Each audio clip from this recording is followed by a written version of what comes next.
The overall goal of the following experiment is to learn how to measure the diffusing capacity of the lungs of a mouse using a calibrated gas chromatograph.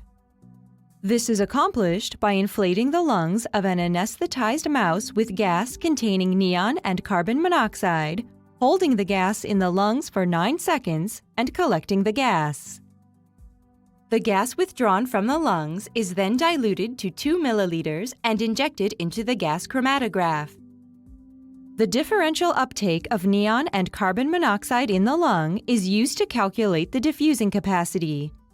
This measurement can be used to assess the loss of lung function in a wide spectrum of lung disease models.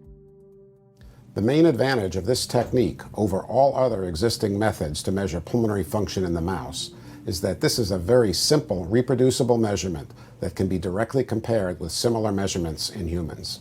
This method can be used to follow the changes in lung structure that occur with a variety of lung pathologies.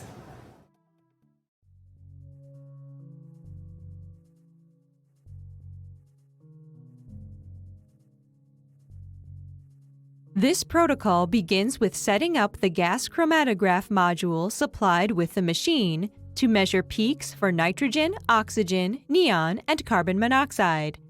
For this application, only the neon and carbon monoxide data is needed.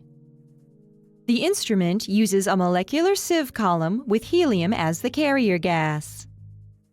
This particular gas chromatograph has a 0.8 milliliter column, and a 2 milliliter sample is used to ensure adequate clearing of this column.